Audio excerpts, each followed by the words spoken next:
up. Yeah, you got to tighten up. You can't be talking shit about me. I know that's a. I wouldn't do a thing like that. Never. You're far too generous a spirit and professional. Dignity. And we're live. Okay, we're joined this hour. This is a special broadcast. This one is part of the DAW signature series. The DAW Center for the Arts is a not-for-profit that is run out of Pomona, California. We are an art gallery as well as an art lab, and we help we help people develop their skills and like let their soul glow. So we're joined again, I say, with David Romero. He is a nationally touring spoken word artist, published author, and late night rencontre. So we are really right. Yeah, using big words. Broke out the thesaurus for this one. So we're really excited. So David, let's start the story before it begins.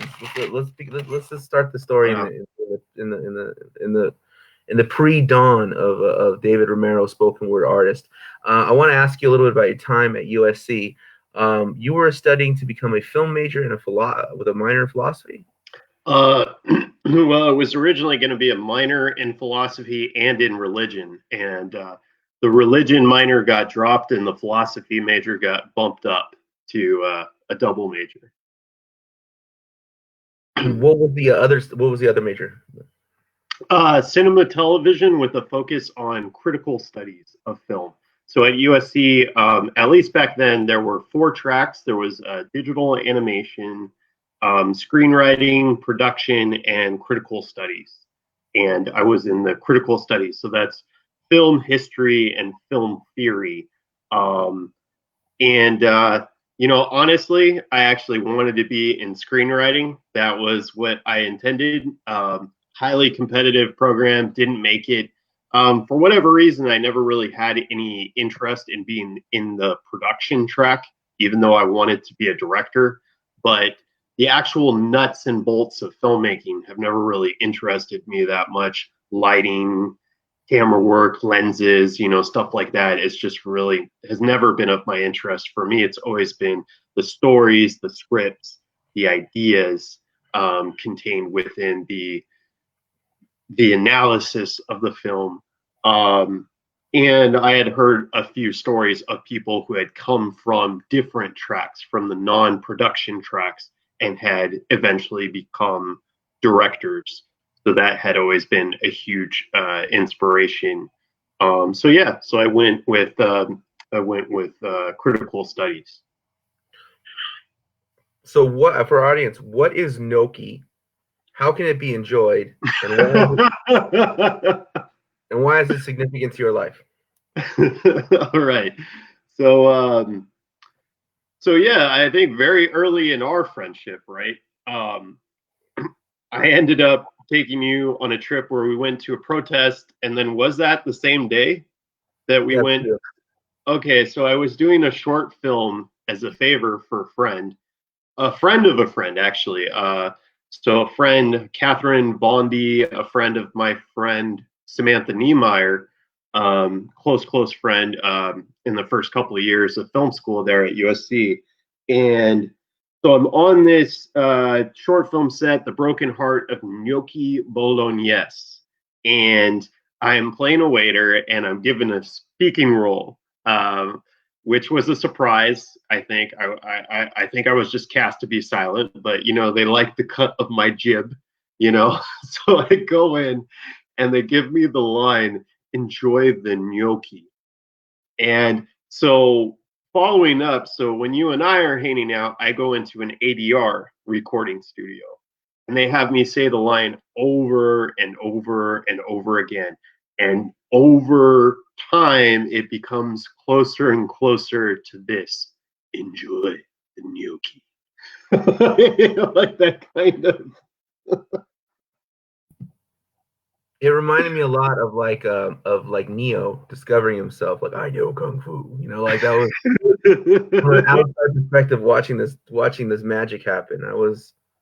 I was very, I had a lot of feelings.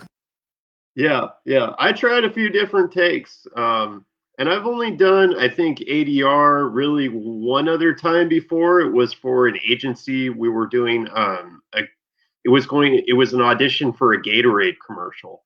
And that one was even weirder because they had me do like five different takes. Five completely different interpretations of the same commercial, and you just never know what people are looking for. Now that Gatorade commercial, you actually were invited to do that by a well-known poet who kind of has a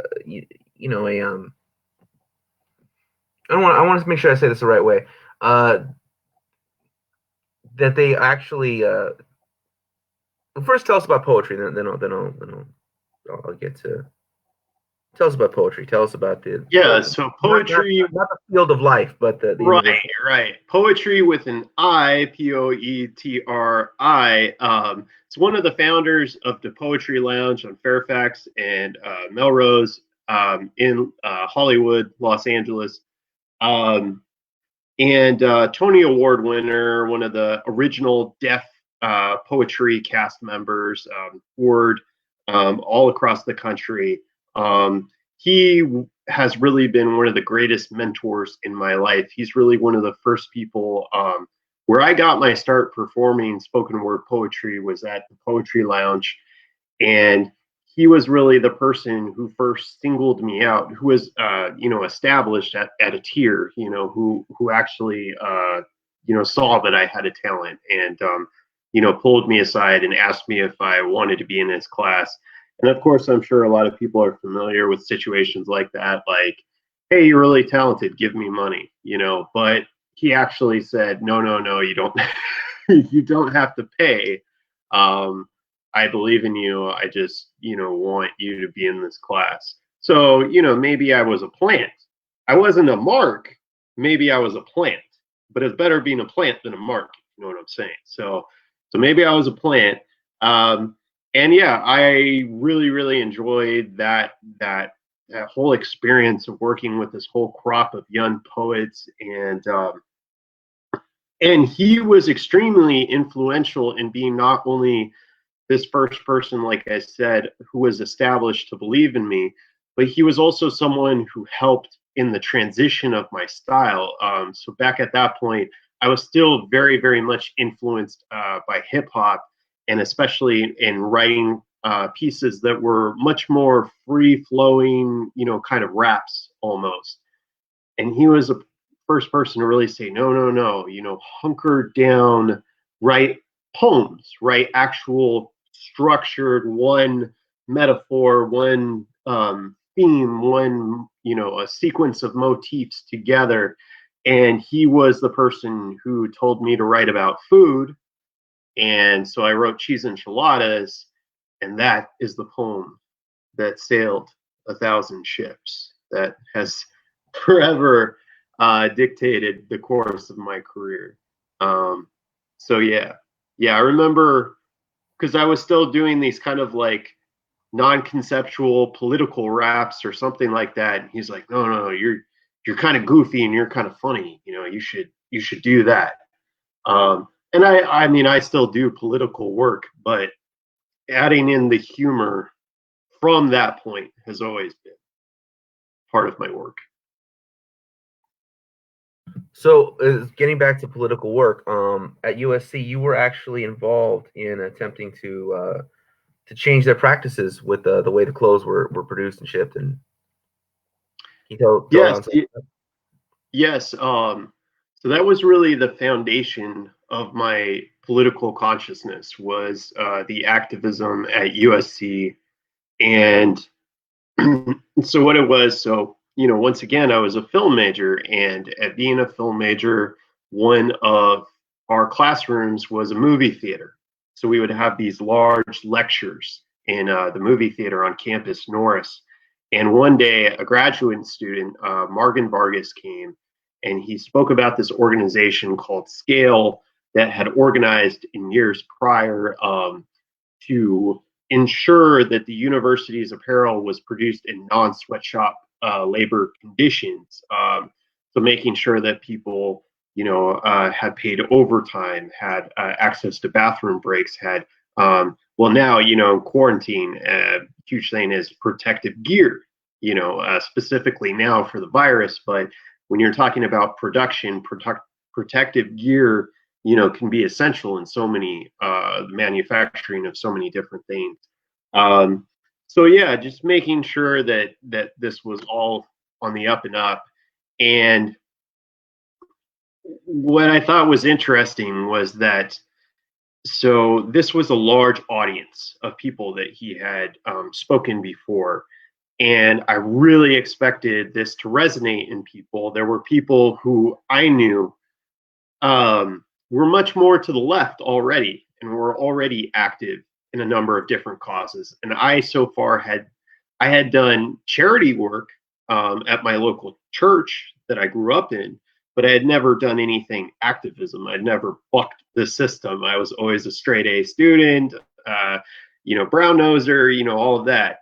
I didn't ditch class or anything like that. And so the idea of actually, going to sticking it to the man was a foreign concept to me. But yeah, so a week passes by. I contact them. I contact him finally, and I meet with him and another graduate student, and they say, "Great, you are now the leader of this organization."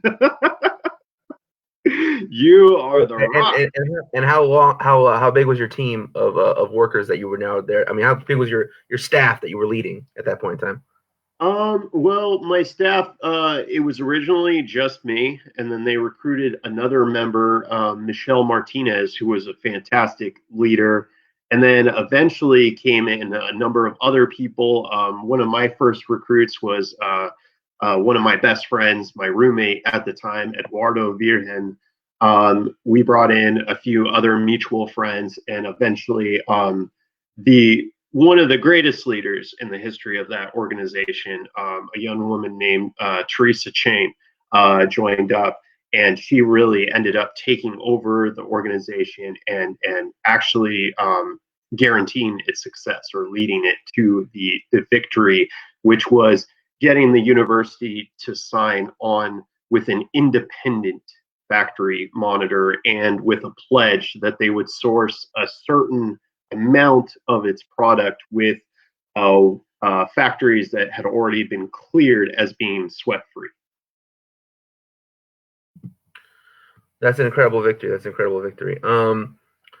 So we're looking at Gatorade, Gnocchi, these enchiladas. There seems to be a consistent theme here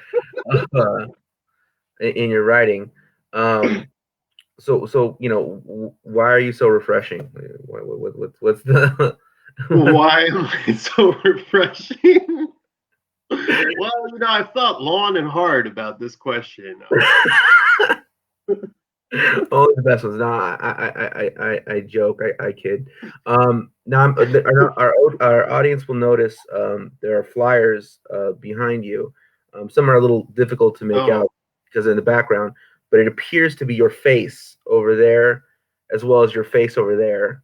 No way. No. And maybe your name over there. Tell us the audience about the importance of having a workstation, and in your case, being surrounded by your own face. Well, it's always been my dream to be surrounded by my face on the wall. Well, so I think at first it was a measure of just, making it concrete that this is something that I had accomplished. It's that idea of you accomplish something and you frame it and you hang it. You put it in a place of dignity to say, boom, accomplishment made, victory, served. And yeah, once you do a few of them, then that's when pure vanity takes over, and it's just like, yes. So at what nodal point are you just like putting degrees on a wall to just be legit? And what kind of like where does that gray area blend into vanity? When does it become? When does seriousness become vanity? When is it 3 posters, 4 or 5? What is your estimation on that? Yeah, I think to me it was probably when this original five became six, seven, eight, and I still haven't added in. I mean, it's actually written into my contract, my performance contract with universities, that they produce an image, a graphic image, and that if they can't produce it, I'll produce it. But I will be getting extra money for that, and that two copies will be made available to me after the performance. And most of them are really good about that, actually. And some of them have actually produced giant banners, and they've given those to me sometimes, and those are kind of a mess. And you know what? I'll tell you, for anyone who truly thinks that I'm vain, if I was vain, you would see a banner taking up that entire space up there. But there isn't. So let me assure you, dear audience, Yeah, that yeah, there are yeah. limits for even me.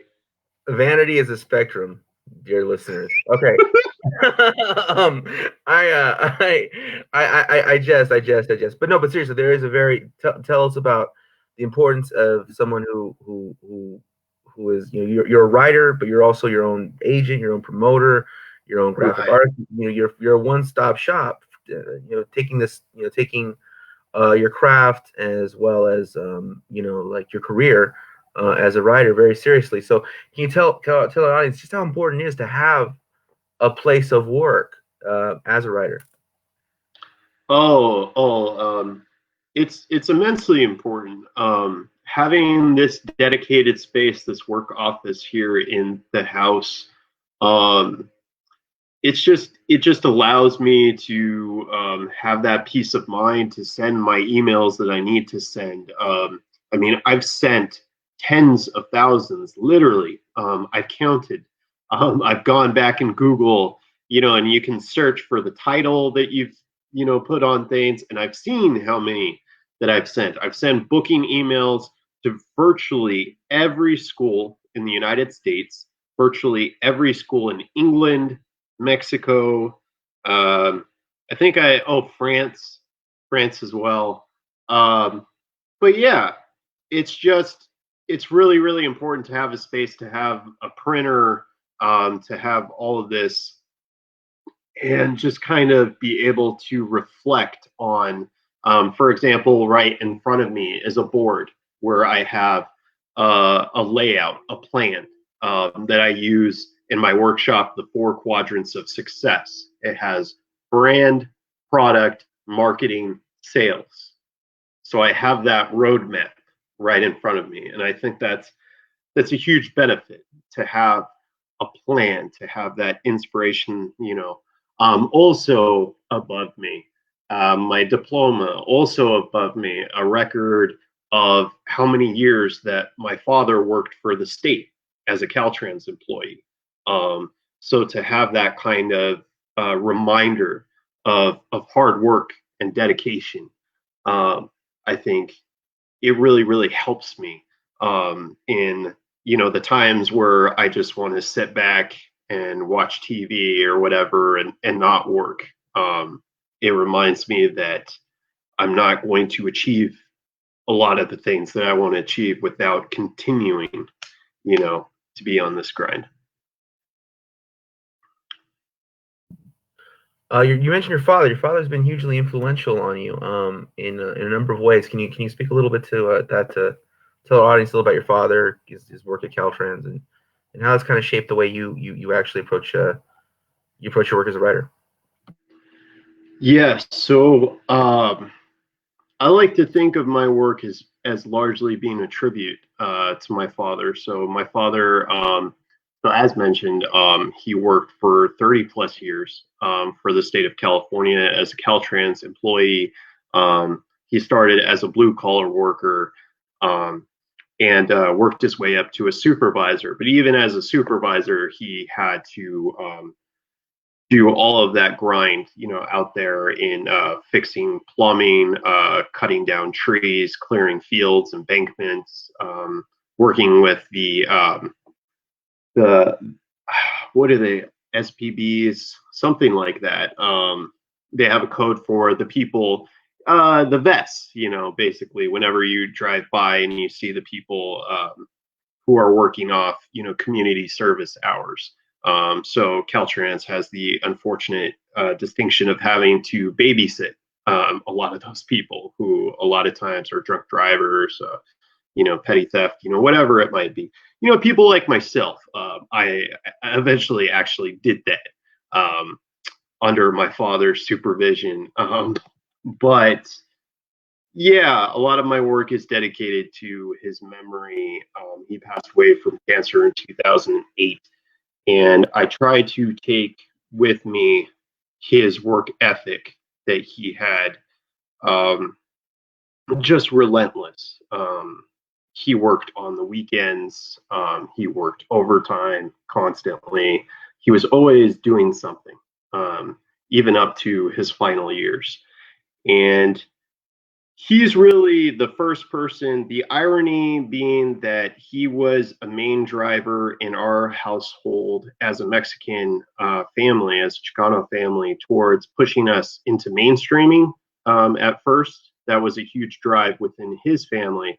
But then in the later years, he was the one who when I was going to USC, I wanted to live on. There were different themed floors. So there was the cinema floors, and I wanted to live on the cinema floors. And he saw that there was a Latino floor, and he said, "No, no, no, you're going to live on the Latino floor." I think there was a bonus, so there was a financial. My father was also very, very thrifty, but in all seriousness, too, he had kind of had this shift in consciousness over these years from growing up in the 50s and 60s and being adjacent to activism or even in a few activist movements, then moving out to the suburbs and becoming more aligned to the right, to then in his later years again seeing things like the hypocrisy involved with the Iraq war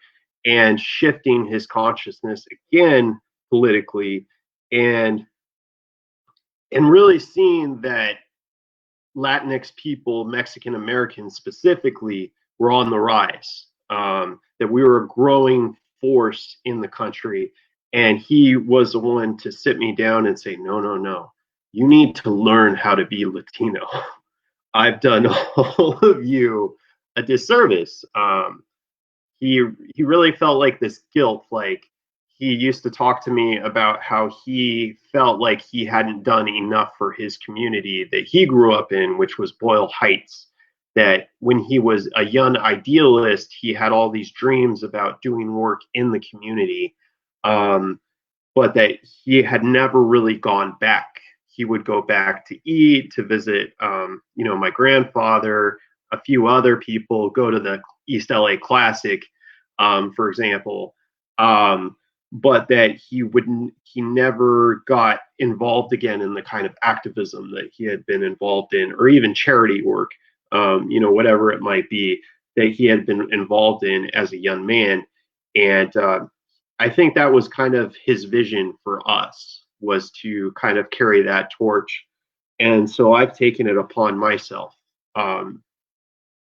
to make that a point to do work in specifically in that community, but in other Mexican American and Latinx communities. So, in addition to writing poetry, touring colleges, speaking at universities, with your poetry performances, poetry workshops, writing workshops, you also do a number of kind of multimedia presentations. One of which is the Latinx Giant. Can you speak to our audience a little bit about that that workshop, that presentation?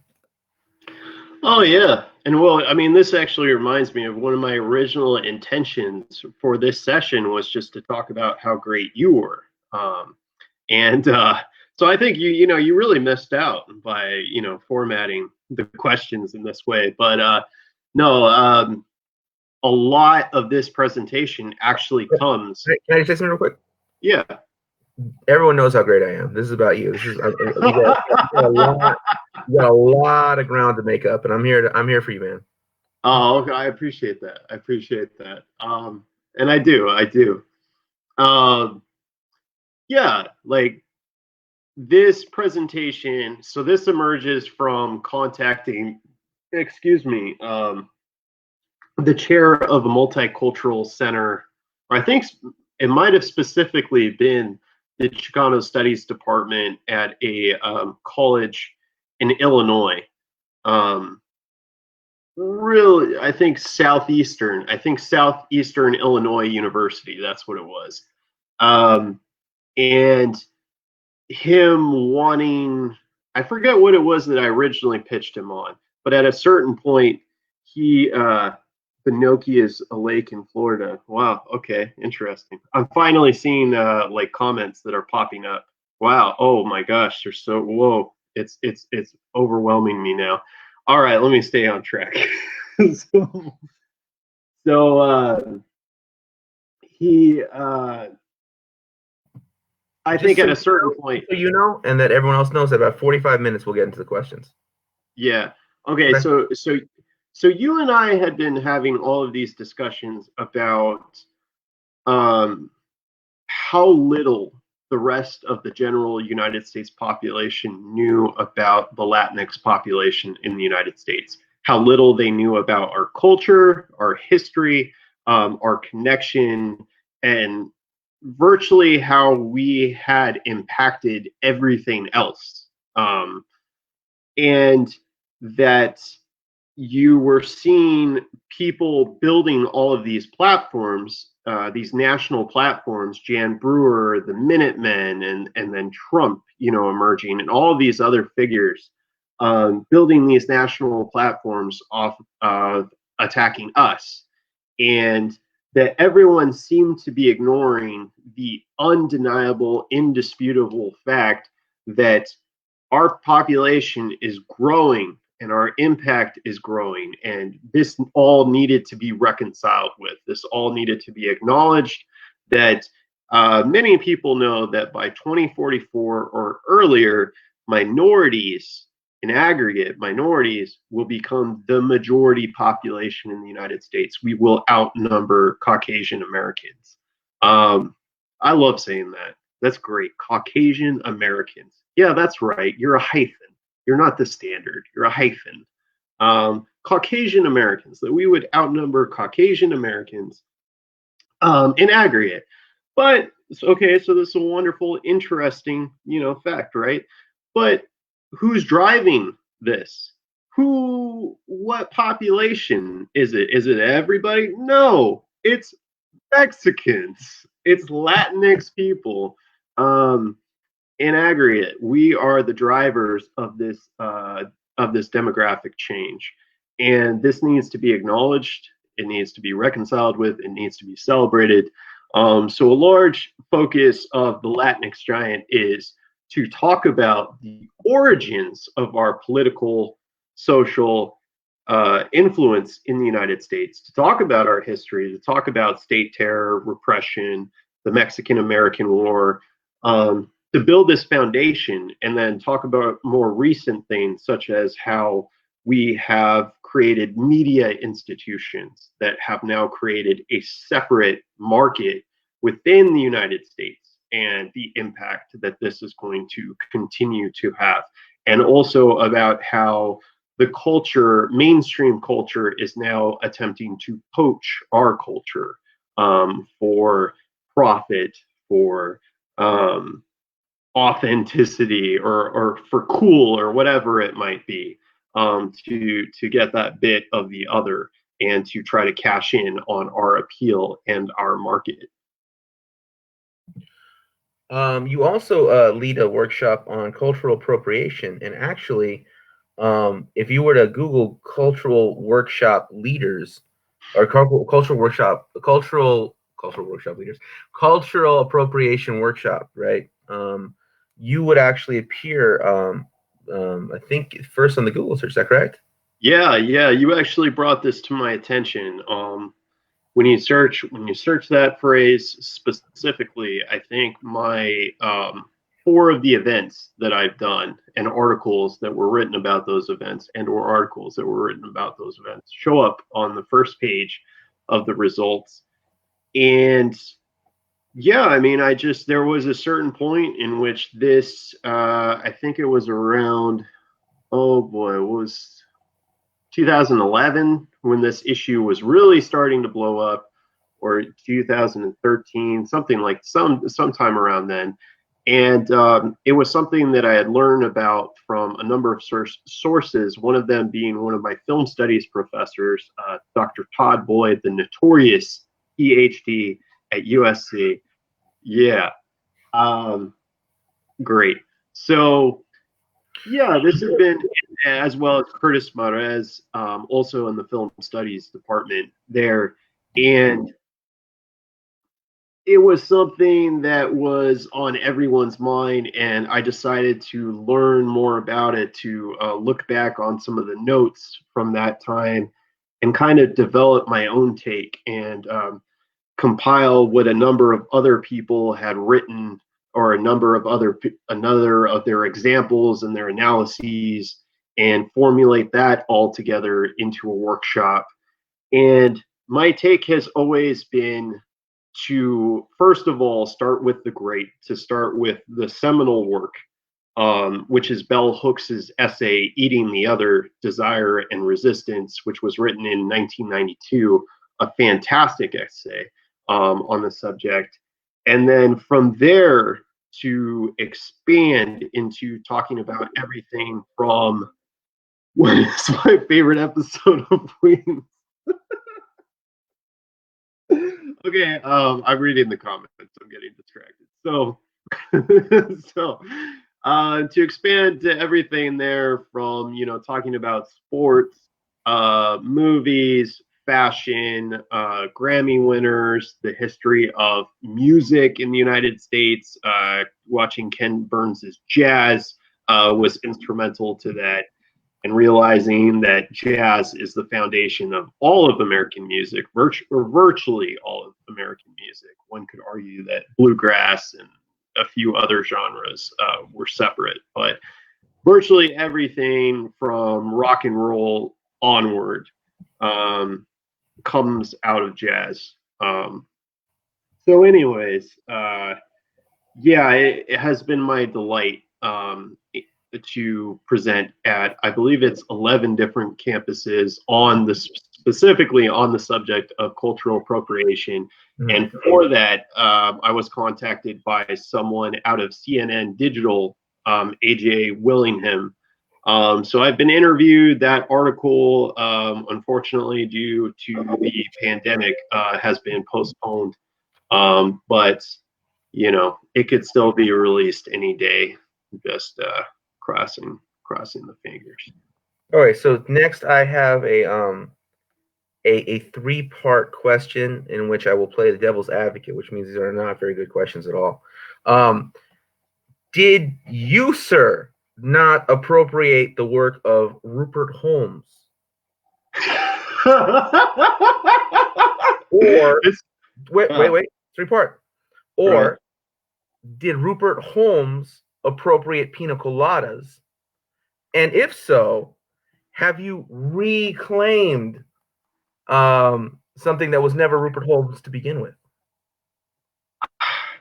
I think you answered your own question, really. I mean, the science is tight. I mean, that is just unknockable. Tell the audience about Rupert Holmes. All right, so to address your question, so it all goes back. So oh gosh, what is the fancy smart word for what I want to? The inappropriate, out of context use of pina coladas in the bar fight scenes in a number of movies. I think Dirty Work. Dirty Work is like the biggest one that it was used in. So this idea of this lighthearted, tropical kind of theme song about infidelity and happy endings, right? Being the theme of a bar fight brawl. But seeing that, and this idea clicks, and this is long before I started doing poetry. Long before I started doing poetry and even writing my teenage angsty poems, I used to sing songs. Just I would make up little songs, and I never wrote them down, and I usually didn't repeat them. But yeah, if you like cheese enchiladas, like that. It just was natural. The syllables match perfectly. It's just magic, right? And I mean, I really feel like that's not appropriation, that's celebration. It's a celebration. It's a continuation. um it's time to, oh man, it's time to put it all together. And Would you say you escaped appropriation? I think it's a situation, yeah, where like maybe I was trying to run away, but just like Rupert Holmes and his wife, when I went to that bar, it was all waiting there for me. So when you came to the it was you. Yes. To realize it was you all along, Yeah, I think we're presupposing that the audience understands what we're even talking about. The song "Escape" was a hit in the 1970s by a gentleman by the name of Rupert Holmes. The song is better known as the Pina Colada song, in which he sings, "If you like pina coladas and getting caught in the rain." Right. So yeah, I'm not into yoga. I'm into champagne. Into champagne. I am into champagne. Okay, so yeah. And so David has a poem called "If You Like Cheese Enchiladas," and he goes into all the conclusions that can be drawn from a shared affinity for cheese enchiladas. And so the question is really, I've lost the thread. I've lost the thread. Yeah. Is this appropriation? Yeah. I don't know if it's appropriation. It's potentially copyright infringement. And that's the reason why I've never really made a huge push towards recording this poem, and really circulating it there. But yeah, I mean, I don't know. I've acknowledged Rupert Holmes, a number of times. I don't know if I've really stood to benefit a huge amount by this poem, but you got to respect the man, and I do. I respect. God, have you seen Have you seen the live recording of that? He just walks around on a stage, and he's got his sweater vest and glasses, and yeah. Oh, it's magnificent. It's magnificent. Yeah, he had some kind of stage presence. And in fact, if I ever did record cheese enchiladas, my whole idea was to recreate that video and dress as Rupert Holmes, which I think would actually not really do me any favors, in terms of viewership, because I don't think anyone would get it. Yeah. Everyone would like, well, why is he dressed like this? Isn't this supposed to be like more Mexican themed, but I would just love it. I just love, I am now checking Rupert Holmes's touring schedule. It does not appear he is on tour. But you have opened for Ozone Motley. Can you tell us about that experience? Yeah. So I've never toured with Ozone Motley. I happened to be invited to open for them at a performance that they did at Cal Poly Pomona. The director of the Cesar Chavez Center for Higher Education over there at the time, Lorena Marquez, invited me to open for them, and it was a huge opportunity. Oh yes, and also our dear friend Best Kept was highly involved in that. He was the one specifically who made that possible. So Best Kept introduced the band. I thought you said no shade. I thought I remember there being a certain understanding at the beginning of this interview. So listen.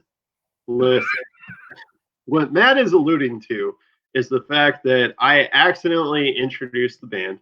I did not mean to do this, and I tell you it was accidental because I performed half of my poem, and after a certain point, it struck me the urge, the deep desire as a Ozo head, there's this clip from their second album, Embrace the Chaos, where they have an MC on stage. They sample this recording of this MC, going, you know, um, therefore, my rock and roll brethren, it's time for a revolution. Are you ready for a revolution? And the crowd goes, wah! In that case, let's stop, drop, and work it all out with Almighty. So he's doing that, and I do that, and the crowd goes nuts. Like, I don't know if people got the reference or if they really just thought, okay, this guy just introduced the band. So it turned out that certainly thought they were being introduced. It turned out accidentally that was so effective that, like, Bess, and if I was in this situation, right, and I really have to admire this for Beth Kev, really, because I mean, you and I have hosted multiple things, and we've led multiple workshops, and isn't one of your worst pet peeves when someone has clearly been bested, or when something has been said perfectly, and someone still feels the need to, oh yeah, but then this, they reduce the impact of it, by saying something else. And so I really admire this in that sense, being like, you know what? Good on Dave. I mean, fuck him. And which he did. He's like, I think he was like, good introduction, but what did you just do? And just over the years, we've acknowledged that moment, and I've told him sorry, numerous times, invited him to do shows, and whatever I could, been around to lift chairs after dim lights, and hold down the fort when he can't make it, and whatever I could to make up for that. Can you tell our audience a little bit about Mike at Dim Lights in Pomona and just how many poetry careers it has launched? Oh yeah. So Mike and Dim Lights was also the home. So of course run by Best Kept, teacher at the time out of Nogales High School, HBO deaf poet, nationally touring, author of Up the Street, Around the Corner. Phenomenal poet. One of my favorite poets, one of my favorite people. And he founds it with JB at the ones and twos, and they've run it for 20 years now.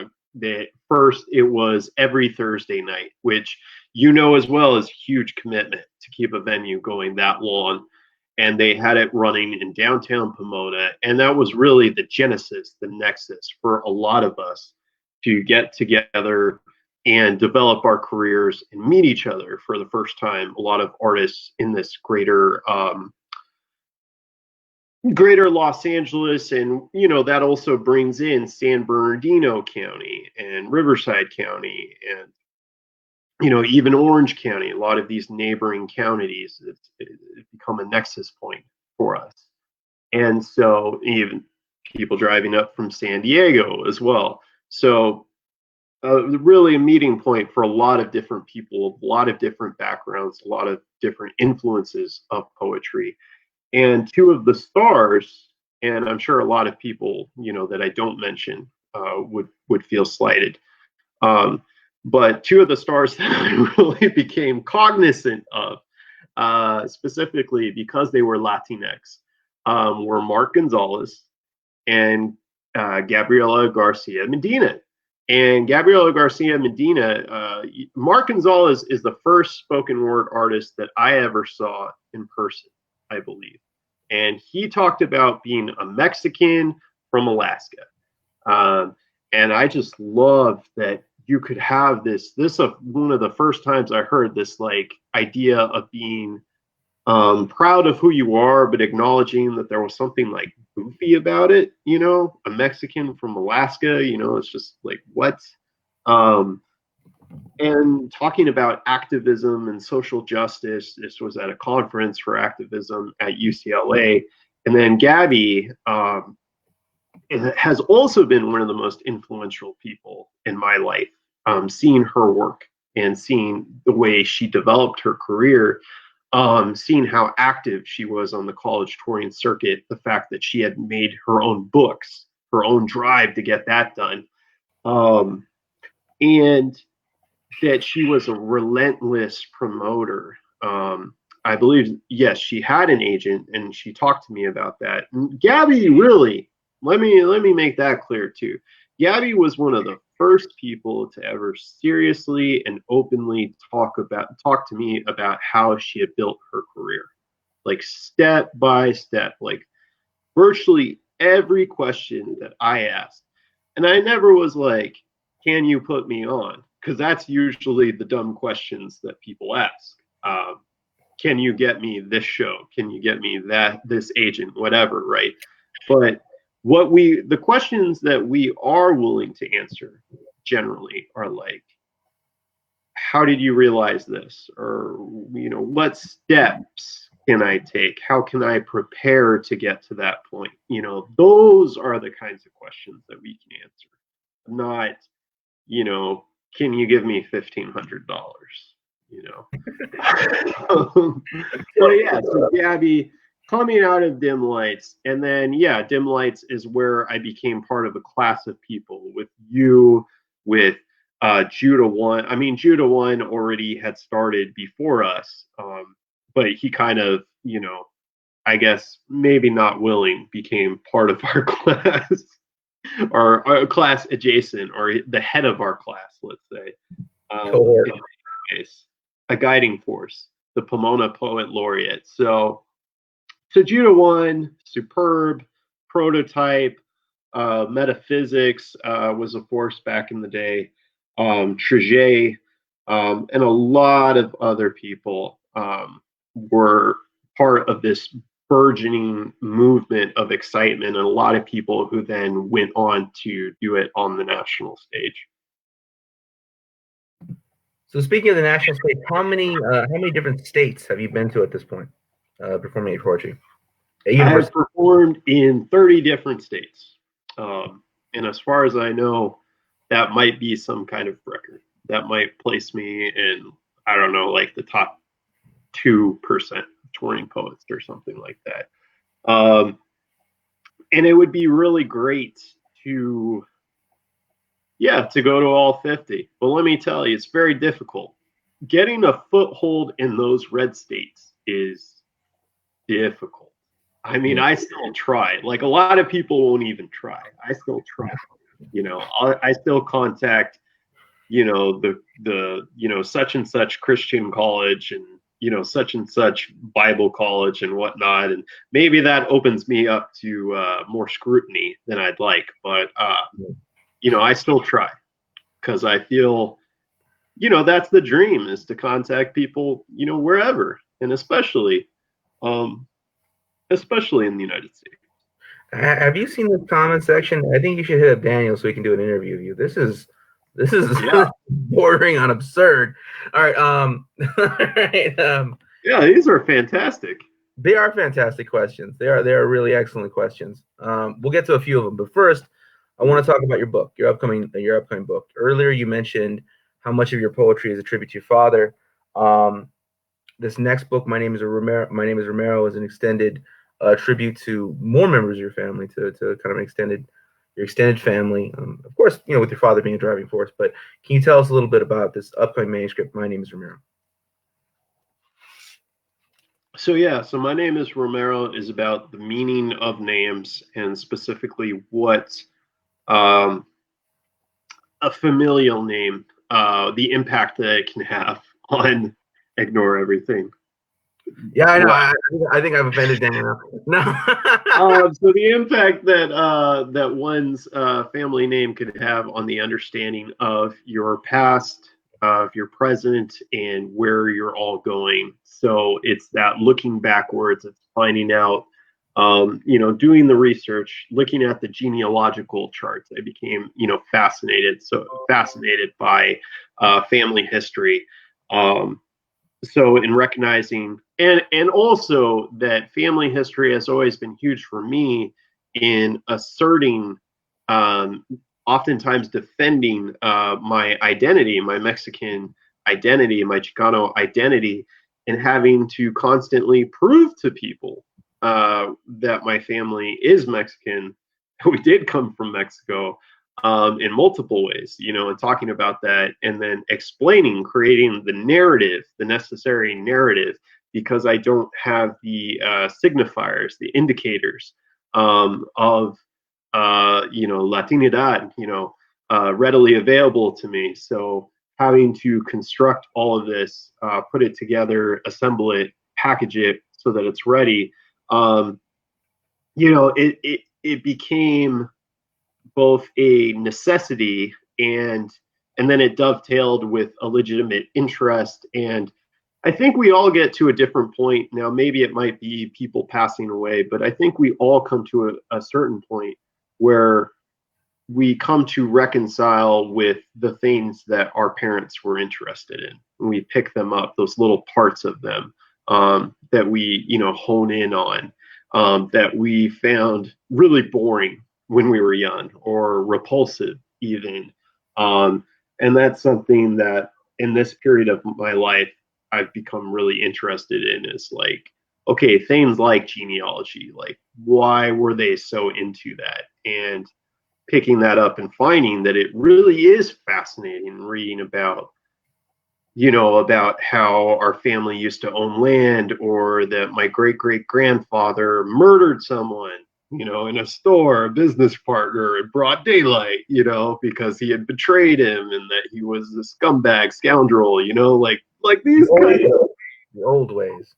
yeah, and that my great great great great great great grandfather may have been, you know, evil, may have been even more evil than the other guy. He might have been a conquistador who chopped people's legs off. He was part of the expedition of Onate, who is given the title the last great conquistador, and he's the one who settled New Mexico, uh, who perpetuated the conquest of New Mexico, um, and that my ancestor may have been an ensign in his company, and who was part of this great campaign of genocide and of savagery, of brutality, in publishing or punishing a revolt that was launched by the Pueblo tribes by cutting off legs. And a fascinating detail about that is that for some dumb reason, because a lot of Mexicans, a lot of Chicanos here in the United States, Chicanx people, they associate more with their Spanish roots than their indigenous roots. And for some dumb reason, they made a statue in the middle of a public square of this guy, Juan Onate. And I think it's really great that people in that area cut a leg off of this guy. It's like, hey, you did it to us, centuries ago. We're going to do you one back. This will not go unanswered. And I just want to make it clear that I'm talking about this, and I bring this up in the book, but I do not side with this. It's just acknowledging in the way that I fact, the grandson of some serial killers, the grandchildren of these terrible people. We all have to reconcile. We all have to look back and see that there may be heroes and villains in our genealogy, and see that, acknowledge what's come before. You can't be Ben Affleck denying that your great grandfather or whoever, great great grandfather, was a slave owner. You can't just, conveniently dodge away from that question, but to acknowledge the past, and from that point, move forward. Yeah. So you are collaborating on this with your cousin. Can you tell our audience a little bit about your cousin, who she is, and what brought about this collaboration. Yes. Wow. Okay. So to talk about my cousin, I have to talk about my uncle as well. So my uncle is the great painter Frank Romero, and my cousin, the great Sonia Romero. Um, so Sonia is a phenomenal artist. I saw from very, very early on, and I think it's kind of funny that my uncle and his wife, Nancy, Sonia's mother, would throw these art shows, and my uncle still does throw these annual art shows. And that at some point, young Sonia and young Dave, were both drawing in different corners. We're both, pretty shy, artistic minded children. And over the years, Sonia's ability has just magnified. A printmaker making lino cuts, however it's pronounced. It's one of those words you see, it's one of those words you see, and you're like, oh, I know that. I'm smart, but do I ever say it out loud? Um, but yeah, so a multimedia artist who's designed installations for various metro stations and public schools, and had private galleries in multiple, or private paintings in private collections rather, in her studio at the Avenue 50 studio. And her most recent project has actually been to create a gigantic mural for the Mariachi Plaza metro station in Boyle Heights.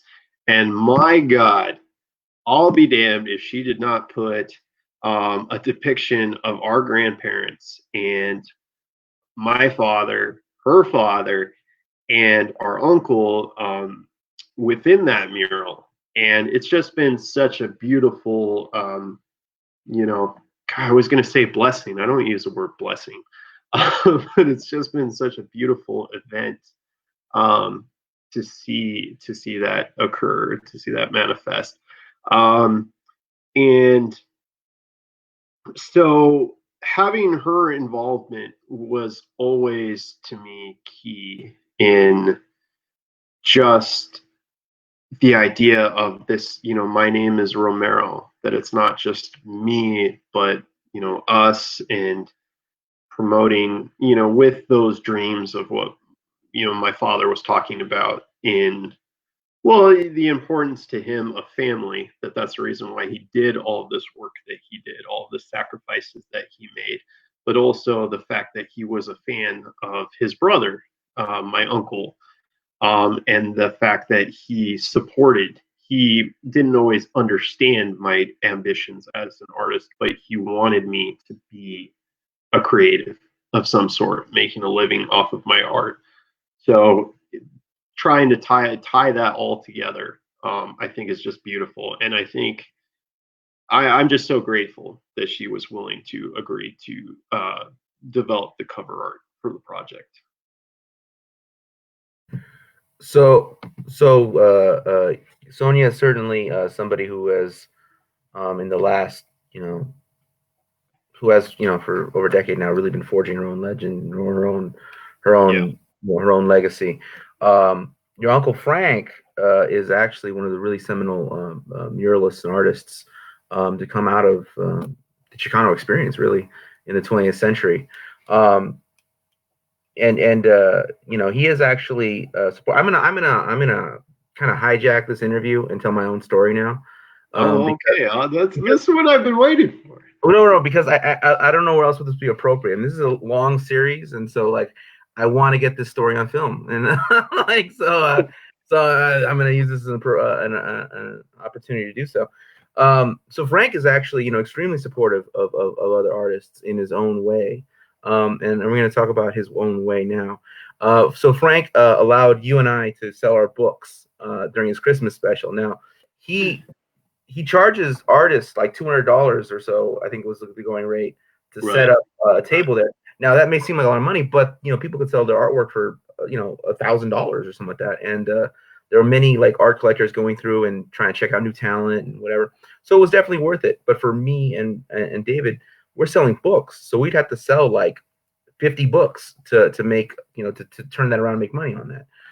So he allowed us to have a table for free, and we were selling our books, and people were buying, and people came to this. It was a art show around Christmas, so people were coming to buy, right? And they people were looking to spend hundreds and not thousands of dollars. So $15 for a book here and there, that's nothing, right? So I think we were both able to sell almost our entire product. I held on to one book, right? And I approached your uncle afterwards and said, Frank, I really appreciate this opportunity. Um, I held on to a book and I want to give it to you as a token of my appreciation. And he looked me in the eyes, and Frank, this legendary painter, this legendary Chicano muralist, he looks me in the eyes and says, no, Matt, you're an artist and you deserve to be paid. I said, okay, well, I thank you, Frank. They're $15. I'll give you $7. And that's my Frank Romero story. And can you speak a little bit to your uncle Frank and how he has supported you or supported your work in his own way over the years? Yeah. So so my uncle is. Those who aren't aware, tell your audience about a little more about Frank and just those four and just who this man is in the world. Yeah. So my uncle Frank is he's a character. That's the first thing. If that didn't make it clear, he's a character. He has long hair. He wears striped shirts, often rocking sandals. He spends a good portion of his year in Paris and the countryside of France, and then the other part of his year in Los Angeles, in neighborhoods such as Elysian Park and others. Um, and yeah, I mean, Uncle Frank has just always been just clearly just an artist, just always eccentric and interested in artist things, and extremely different from the button down blue collar um, person that my father was. And just hanging around with my uncle and just, the way that they just talk about philosophy and arts and music and different religions and food and different diets and, just and wines and just all of this explosion of culture and excitement and so yeah, no, and knowing what's been an important thing about my uncle as well is that he has a signature style, that he's something of a novu impressionist, a Mexican impressionist, right? He's using these bold colors and these huge strokes and impasto, so that's thick paint, that's the paint that you can feel it, so he's not trying to hide, he's not trying to go for realism, he's very inspired by people like Van Gogh and Picasso and the Fauvist. He's using these shifts in perspective and the colors and the subject matter, reflecting Los Angeles, the beauty of our culture specifically, and freeways and murals and then even more than that, he was explicitly political in the 60s. So at the time of Los Four, he was documenting some of his most famous paintings include the closing of Whittier Boulevard. So that's a statement not necessarily against police brutality, but of police repression, right? So in that painting, you see the police that are formatted, and it's almost reminiscent of one of Goya's most famous works, where you have the line of the soldiers shooting the people in the firing squad. Um, he would tend to depict the police as being almost robots. They're almost very boxy, in a lot of his work. Um, so you see this line of troopers and you see people in their cars, so it's a celebration of car culture being very important to Los Angeles and Chicano culture, Chicanx culture. Um, and the Virgin Mary, also Roman Catholicism, a kind of patron saint of our people and mixing in with the Aztec tradition. So that's a big signifier, right? And then another, the shooting of Ruben Salazar at the Silver Dollar. We ourselves were, big part of a community art center in Boyle Heights that did reproductions of the Silver Dollar, being a play about the shooting of Ruben Salazar, who was a journalist, a Mexican journalist, talking about the Vietnam War, talking about the repression of our people and forces in the educational system, the repression of Chicano peoples, and being someone who was, killed by the police.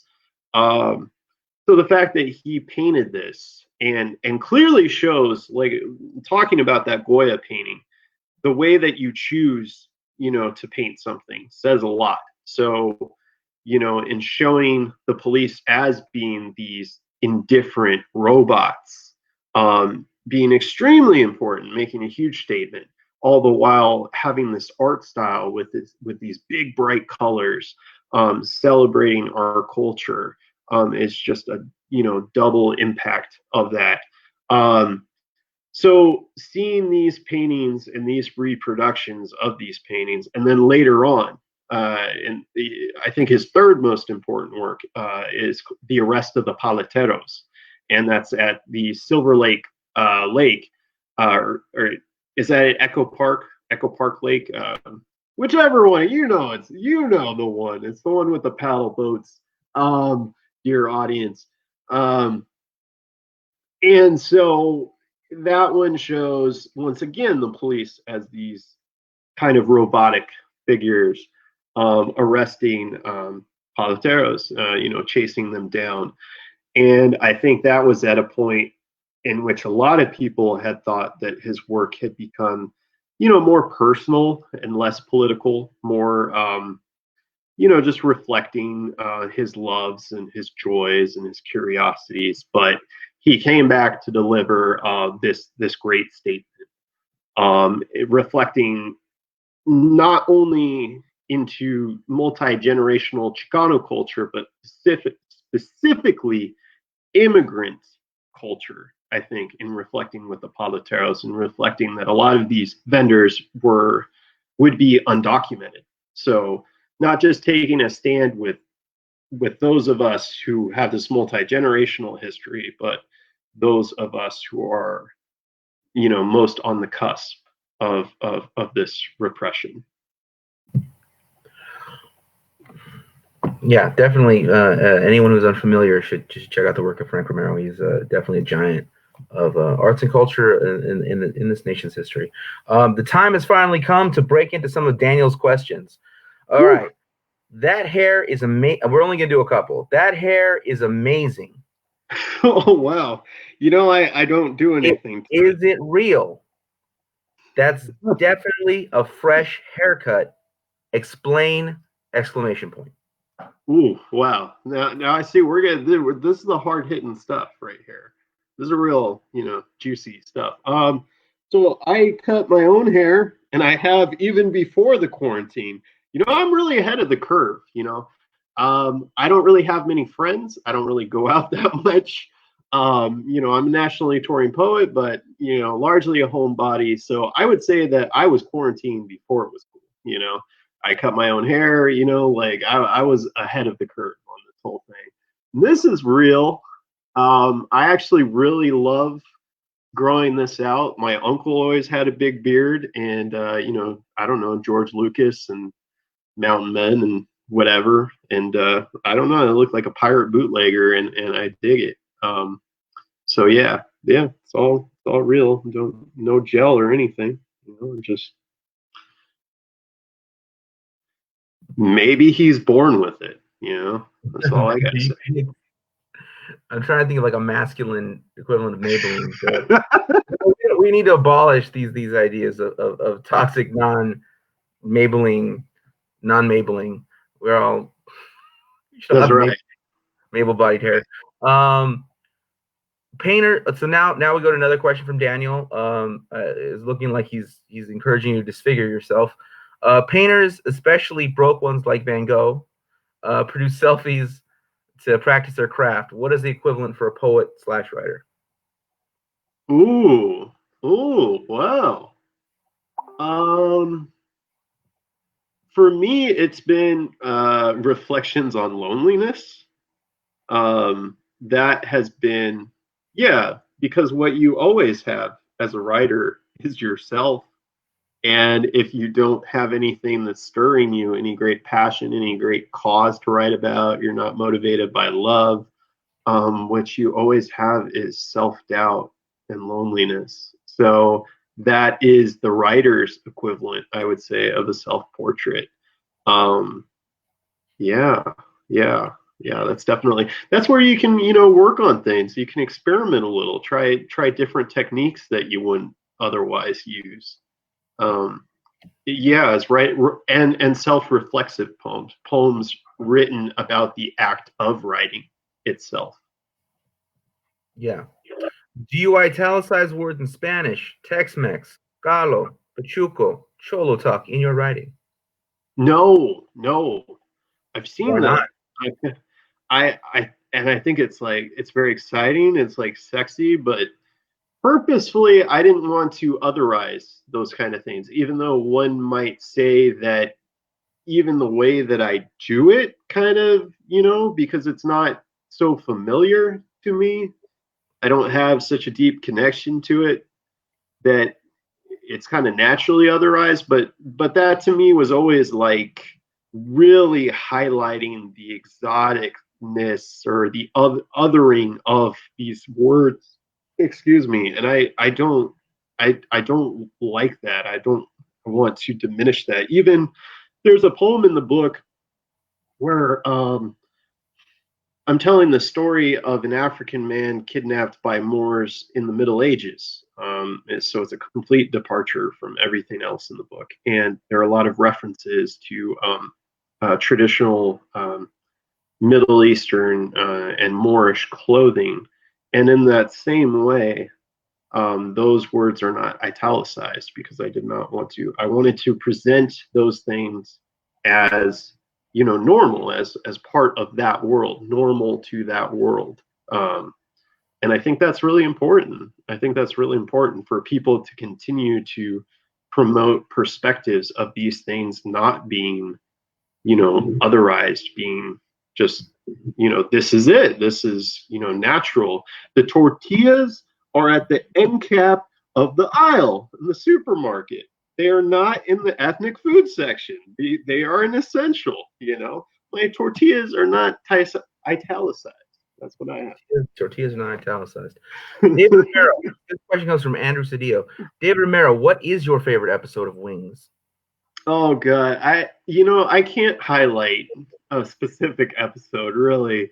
Um, I will just tell you that I unironically love that show. I love it. I love it. Just thinking about the theme song makes me so happy. Have you seen your face? Oh my God. When I went to Maine, the first college show that I ever did was in Maine, or not Maine, Vermont. But I was just thinking, and it was a tiny little airplane, and I was like, oh my God, like Brian and Joe could be in the cockpit, just having their witty banter, back together, those brothers.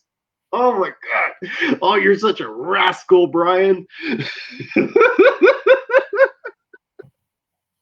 The first college show you ever did was at PCC. Stop lying. And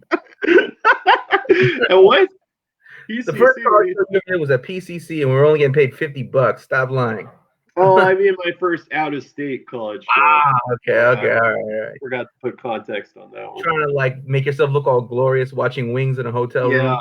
I do have to say though that of course, and this goes without saying, is that once Lyle left and they tried to, with Bile or whatever his name was, I don't know what the replacement for Lyle was, who that guy was, but you remember that, right? It was the worst.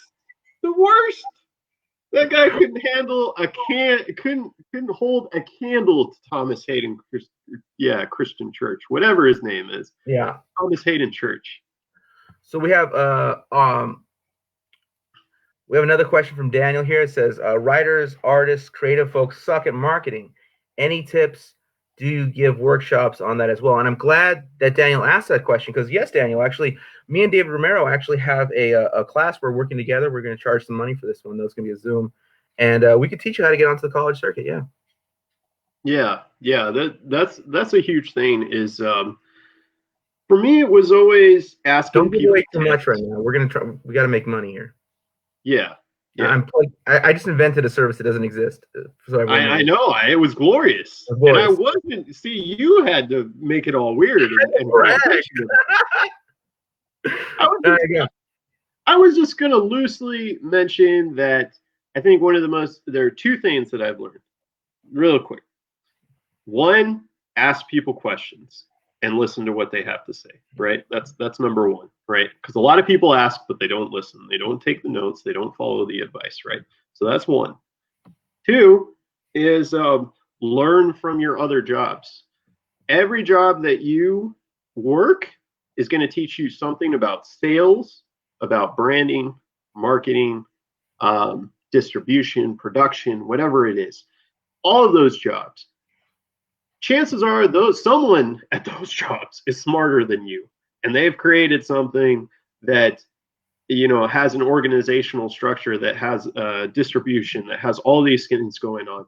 Learn about that. Learn about how you can apply that to your art. Replicate it. Yeah. Daniel Garcia says, I want to hear enchiladas. I want to eat enchiladas too. Can we hear cheese enchiladas? Hey, you want to hear cheese enchiladas? Not me. It's the audience. Oh, man. I mean the people. Enchiladas for the people. All right, Daniel. Oh, family friendly because this is part of the DOS signature series. Oh, that's right. I already broke that one. You want to do cuss words fine, but I can't have you saying certain things. Oh, family friendly. Yeah. All right. Well, maybe I'll stop before that point. Well, I give you just a taste. A taste of enchiladas. Yeah, and sometimes it came to me in a vision that the revolution would not be televised, unless that is those reality TV show cameras came to follow me into my kitchen. So I grabbed some pots and pans and even some red and white checkered oven mitts because I want to show you that I'm really ready to start some ish. You see, I've heard it said before that laughter and food, remember this, laughter and food are the best ways into a stranger's heart. All right, so where should I start? If you like cheese enchiladas, you might sing something like, I like cheese enchiladas. All right, all of you in Facebook land, I could hear your beautiful voices. You're singing, I like cheese enchiladas.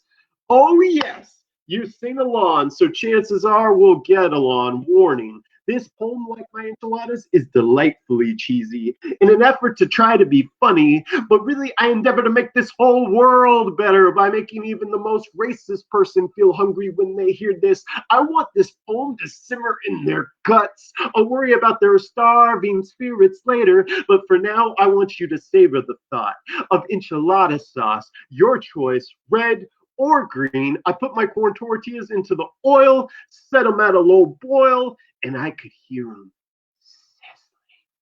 Pop, pop, pop, pop, pop, pop.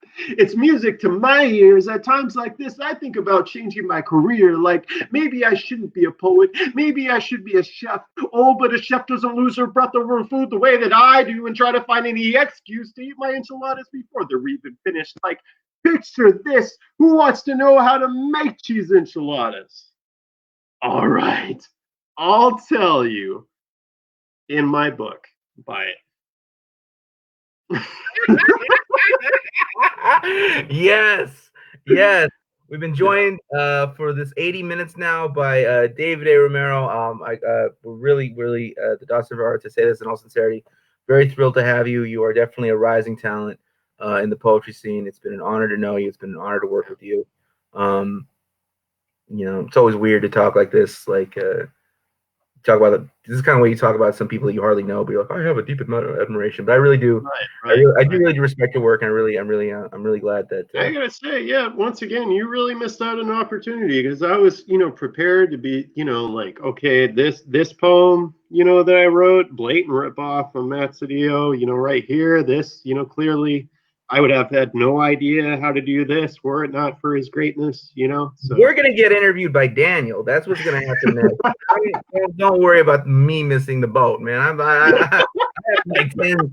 While you're out here writing emails, I got 10 ships sailing. Don't worry about me. Oh, that's right. Friendo, pal. All right. So at any rate, this has been a production of the Doss Center for the Arts. The Doss Center for the Arts is a not-for-profit out of Pomona, California. We specialize as an art gallery as well as art lab, and we try to bring out the best in everybody. So we thank you, David Romero, for joining us, and we're going to do this again very soon, I'm sure. All right, sir. Wait, before you go, what should people know about your work? We're going to drop links below. Where can they follow you, and any upcoming projects you want to let us know about? Yeah, so first off, of course, is that book, My Name is Romero, coming out either late this summer or early this fall, or who knows, maybe never. Thanks to COVID-19 by Flower Salon Books. Reviews will be coming out shortly in various literary magazines and news sources. But until then, you can check me out on my website, davidaromero.com, on Instagram, David A. Romero Spoken Word, on Twitter, David A. Romero 84. And Matt and I are hopefully going to be doing reviews of Criterion Collection movies. The Criterion Collective. Wow. Oh my God, I'm so excited. So yeah, check me out on those various platforms. And yeah. See this? You got Karina's dropping links to David A. Romero. Daniel's dropping links to David A. Romero. David A. Romero's just blowing up right now. It's hot. It's hot. Yeah. When it's hot, it's hot. Yeah, by popular decree. All right. The people have spoken. The people have spoken. All right. And now it's time for us to be quiet. All right. I'll see you soon, David. It's been a real honor. It's been fun. Thanks, man. I hope to see you soon. All right.